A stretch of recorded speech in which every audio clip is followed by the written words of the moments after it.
And President Trump once again threatening to take control of D.C. On social media in the last hour, the president posted juvenile crime in the district is, quote, out of control. He recommends teens as young as 14 should be charged and prosecuted as adults for violent crimes. Speaking to reporters today, Trump claimed a DOGE employee was attacked in the district last night. I have to say that somebody from DOGE was very badly hurt last night. You saw that. A young man who was beat up by a bunch of thugs in D.C. And either they're going to straighten their act out in the terms of government and in terms of protection, or we're going to have to federalize and run it the way it's supposed to be run. Right now, we are working to confirm Trump's claim on that alleged attack. Meantime, he went on to say if D.C. doesn't get its act together, he will have no choice but to take federal control of the city. Much more tonight at 10 and 11. News alert, an update just in confirming President Trump's claim that a former DOGE employee was attacked on the streets of D.C. last night.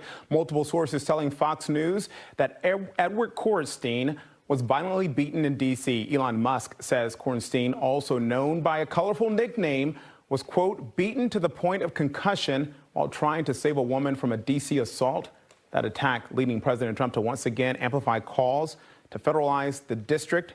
Nana Bonsu is working to get more details on this developing story. She will have much more coming up tonight at 10. Hello, ladies and gentlemen. I hope you're all having a great and wonderful day. Well, we're going to be talking about the actual attack on Big Balls because a DOGE employee, because he was attacked by multiple juveniles that was trying to steal a car from what we maybe his girlfriend, don't know. At least they were trying to steal or carjack a car from a woman, and he stepped in and tried to stop it, and he got beaten to the ground. And this is what we have here. So without further ado, let's get directly into this. So Trump has come out and said he has wanting to federalize the actual Washington, D.C. if they don't get their crap in gear. He says here that crime in Washington, D.C. is totally out of control. Local youths and gang members, some only 14, 15, and 16 years old, are randomly attacking, mugging, maiming, and shooting innocent citizens at the same time knowing that they will be almost immediately released. They are not afraid of law enforcement because they know nothing ever happened to them. But it's going to happen now. The law in D.C. must be changed to prosecute these minors as adults and lock them up for a long time. Starting at age 14, the most recent victim was beaten mercilessly by local thugs. Washington, D.C. must be safe, clean, and beautiful for all Americans and importantly for the world to see. If D.C. doesn't get its act together and quickly, we will have no choice but to take federal control of the city and run the city how it should be run and put criminals on notice that they're not going to get away with it anymore. Perhaps it should have been done a long time ago. Then this incredible young man and so many others would not have had to go through the horrors of violent crime. If this continues, I am going to exert my powers and federalize this city.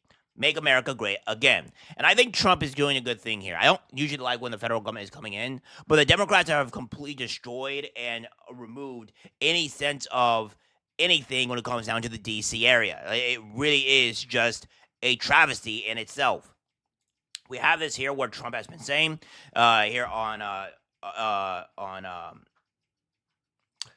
X, Twitter, hello. And if Alex says, Trump on Big Balls. Somebody from DOGE was very badly hurt last night. Young man who was beat up by a bunch of thugs in D.C. Either they're going to straighten their act or we're going to have to federalize and run the way it's supposed to be run. By the way, I have to say that somebody from DOGE was very badly hurt last night. You saw that. A young man who was beat up by a bunch of thugs in D.C. And either they're going to straighten their act out in the terms of government and in terms of protection, or we're going to have to federalize and run it the way it's supposed to be run. By the way, I have to say that somebody from DOGE was very badly hurt last night. You saw that. Yeah, so we have that here with Donald Trump, with him saying it. We have more information, more stuff here. It says the two teens who attacked Doge's Ed Kornstein, a.k.a. Big Balls in D.C., have been arrested per D.C. police. D.C. must not release them, make them pay. Big Balls saved the young woman who was being carjacked, suffering injuries because of it. Big Balls is a legend. Both suspects were 15-year-old black teens, one male, one female. Lock them up. Now, we don't know what the actual race is, but obviously when they say youth, that usually means black people. Let's be honest here. That's usually what it means. We're not too stupid to understand what U's are. If we put in YNs, we'll end up finding out more. But we have this here from Brian Krassenstein saying Trump claims he will federalize Washington, D.C. because of the rise in crime rates. He says, over the past 15 years, Washington, D.C.'s violent crime rate has significantly declined, especially since its mid-2010s peak. Well, guys, we're going to get directly into that because we're going to be explaining on how stupid that is, because he's talking about the 1990s peak, not through, anywhere else. But first, we'll do this. It says 2 juveniles arrested in bloody D.C. attack on ex-DOGE worker known as Big Balls.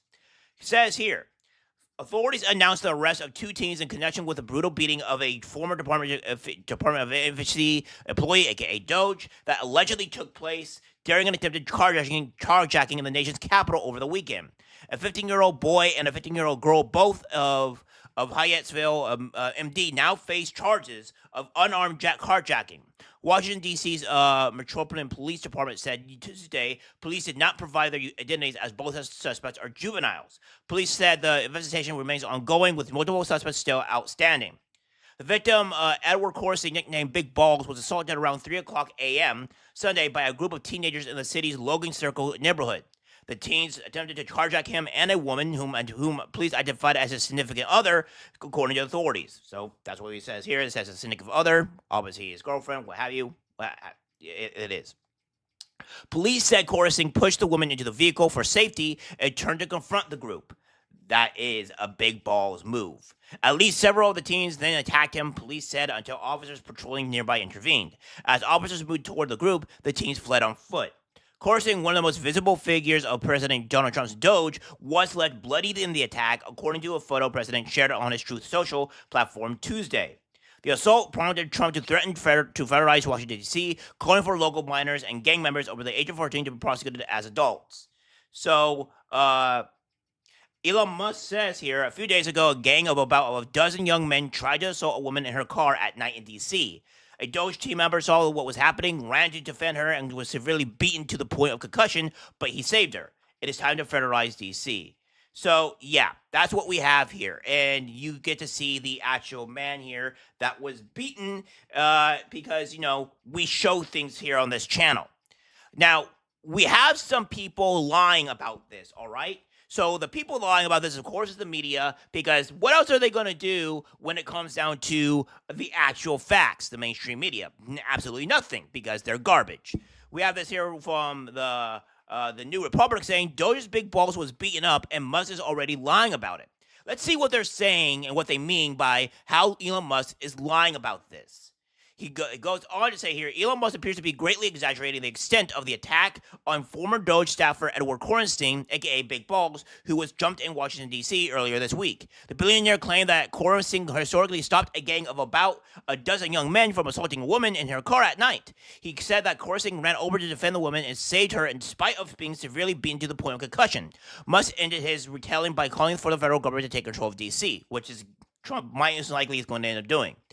It says here, Trump used the attack on Big Balls to echo the same inaccurate made for Fox News sentiments, calling for a federal takeover of D.C. and the mass criminalization of mostly working-class Black and Latino children. So they're already making this a race thing as well, right? Which is insane. Crime in Washington, D.C. is totally out of control, local use, and gang members are same old, only for ting, etc., etc. Says here that it doesn't get after, etc. Neither of these are highly traumatized accounts aligned with the Metropolitan Police Department report, where Trump must claimed a brutal assault involving a gang of men. The MPD reported an unarmed carjacking with only two 15-year-old suspects detained, a boy and a girl. No, that is incorrect. So they only arrested a boy and a girl. That's what they've done. But it says we have here multiple teens. So we're going to do, it says at least several of the teens then attacked him. So there were several. That does not mean there was 3, there were 2, there were several, there was multiple. So they're already lying about that. Now, we're going to go to the statistics here, specifically talking about the actual stuff happening in in Washington, D.C. So when we go this here, we have this here. In Washington, in 2012, Washington, D.C. had 92 homicides and 91 separate incidents. So, however, the Metropolitan Police Department officially reported 88 homicides, including 4 deaths ruled as self-defense or justifiable homicide of citizens. So, we remove that. And then you go on to here in 2023, Washington, D.C. recorded 274 homicides, the highest annual total since 1997, according to multiple sources, including the Washington Post and WCAA 9. This marked a 36% increase from 2022 and gave D.C. the 5th highest murder rate among the nation's largest cities, with a rate of 40 homicides per 100,000 residents. That's incredibly bad. That is not good. And you have this here, again, where we're going to go down to, as of August 6, 2025, Washington, D.C. has recorded 98 homicides, according to data from the Metropolitan Police Department and other sources. This number reflects a significant decrease from the 274 homicides in 2023, aligning with a broader decline in violent crime in the city. Note that this figure is year to date and may not reflect the final total of 2025. So, again, what we have here is that we have this where this increase or this crime is down by 2023, but it's only in 2023. That's it, right? But when we come down to, but if we compare it to, and it's probably down to 1990 levels, which again, we see this here, right? Where it goes down to 1993. And with the 1993 levels, you end up finding out that 1990, 4,483 homicides were reported in D.C., part of a regional total of 703 for Washington area. Then you have 1991, where it's 482 homicides, and then 1996 is 397 homicides. So, again, what we have here is that it's down from the 1990s, but it's still up everywhere else. So this is the reason why the media just straight up lies to you, and why Krasentine here, this buffoon, this idiot, is saying it's in mid-2010s peak. Yeah, but that's still not good. It's still very bad, and it still meets 2023 levels at its peak, or above 2023 levels. Not at its peak, but, you get the point. So that being, or 2012. If you have this here, where it meets the 2012 area of homicides or higher, and then its peak is somewhere in the ballpark of the 1990s, if not slightly lower, that's not good. That's bad. So the crime is very, very bad in Washington, D.C. And I agree that Trump is going to have to federalize this. So, guys, don't listen to the media. They're obviously lying, and this is a huge situation, a huge problem here. And if they're becoming one of the 5th highest crime rates in the U.S., and this is our capital, that's a problem. It's a wreck. It's dangerous to be there, and I am surprised that this is going on. But, of course, you always end up finding out that the media is lying. And, no, I'm not going to put the Republic on here to show you this, because I don't trust this news source. They're outright lying immediately to you. So, again, this is just stupidity in itself. All right, guys, that's it for the video. Like, subscribe, share. As always, take care, my friends.